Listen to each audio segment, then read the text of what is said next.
The ASUS Scar 2 is a powerful gaming laptop for its size, but higher end hardware usually means higher temperatures and throttling. So let's take a closer look at performance, see if there are any problems, and what can be done to improve gaming performance.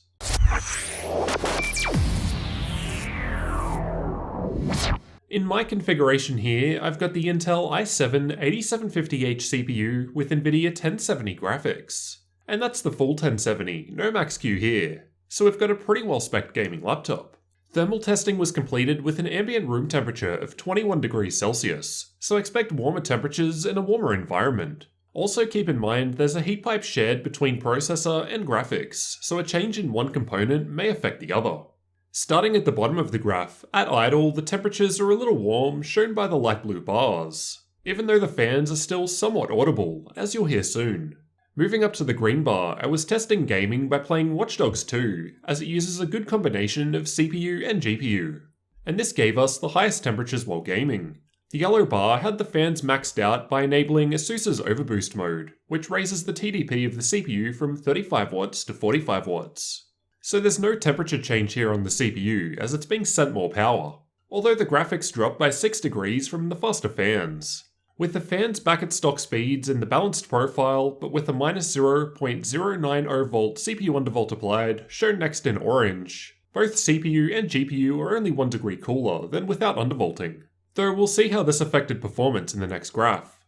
With a combination of faster fans from Overboost mode and undervolting applied, we see our best gaming temperatures and performance in light red. The stress tests were done by running Ada64 and the Heaven benchmark at the same time, in order to attempt to fully utilize both the processor and graphics. Moving up in the graph, and starting with the dark red bar, there was the usual power limit throttling taking place. In the pink bar, with Overboost enabled, there was still power limit throttling, but also intermittent thermal throttling now too. Back on balanced mode in the purple bar, with the undervolt applied, there's a small difference. And then another slight drop to CPU temperature with both fans maxed out and the undervolt applied, shown in dark blue. Although we're seeing 6 to 7 degree improvements on the graphics here from increasing fan speed. These are the clock speeds for the same tests just shown.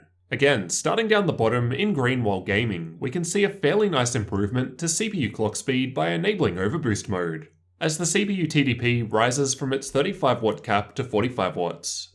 Although in the orange bar with Overboost, we can still get a nice improvement with the minus 0.090 volt undervolt only. With both the undervolt and Overboost mode combined, we're seeing the full 3.9 GHz all-core turbo speed of the i7 chip in the red bar. A similar story in the stress tests, where the combination of undervolt and Overboost mode give us the full performance of the CPU even under this worst-case scenario test, better than many other 8th gen laptops I've tested. These are the clock speeds I got while just running CPU-only stress tests, without any GPU load. There are 3 built-in profiles on the laptop called Silent, Balanced, and Overboost. These limit the CPU to 30, 35, and 45 watt TDPs respectively, and the fan speed also increases with each profile to aid cooling. We can see that under CPU-only stress test, we get slightly better results with each profile, though not quite full speed unless we also apply the undervolt, shown at the top in red.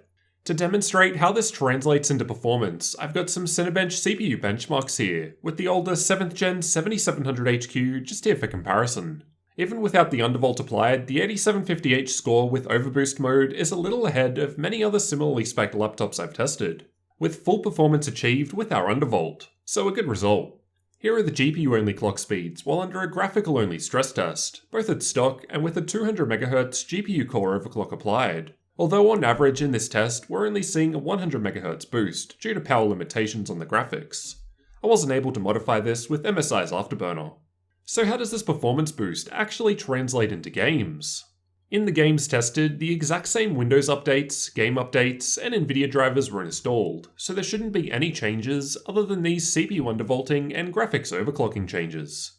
Far Cry 5 was tested using the built-in benchmark. The average frame rates were only just a little better, with a 4.8% improvement at ultra settings with the overclocking and undervolting applied.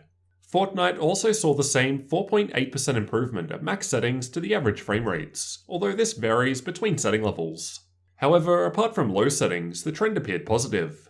It does seem like we can gain a little extra performance with overclocking and undervolting, although nothing too amazing, considering the results are already quite good. As for the external temperatures where you'll actually be putting your hands, at idle it was mostly sitting in the low 30s, but rises to mid 30s in the center and up the back. While gaming, this increases to the low 40s in the center and up to 50 right up the back. A pretty similar result to while running the stress tests, though perhaps a little warmer up the back there. With the fans maxed out in overboost mode, the temperatures seem to drop down by a few degrees. As for the fan noise produced by the laptop, I'll let you have a listen to some of these tests.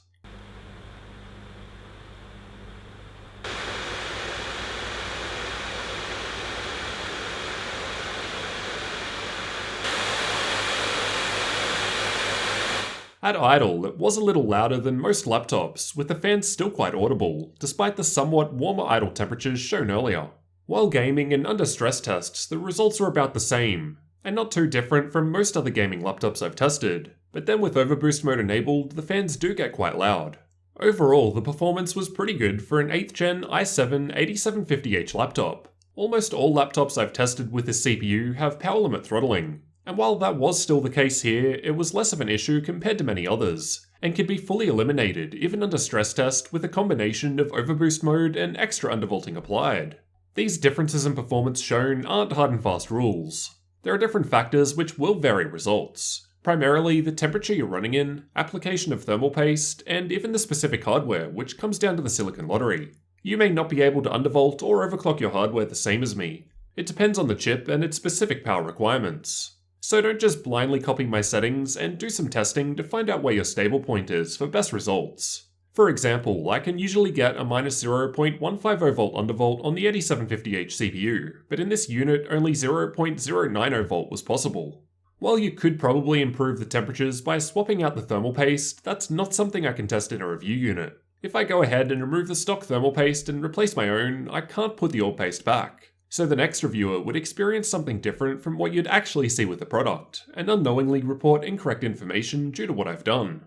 Undervolting and raising the fan speed, on the other hand, aren't physically intrusive, and as we've seen, it did improve temperatures and gaming performance a little in this particular unit, with no downside once you've got a stable undervolt. Let me know how much of a performance boost you've found by undervolting your hardware, and what you thought of the improvements here. And don't forget to subscribe for the full review of the ASUS Scar 2 gaming laptop, as well as future tech videos like this one.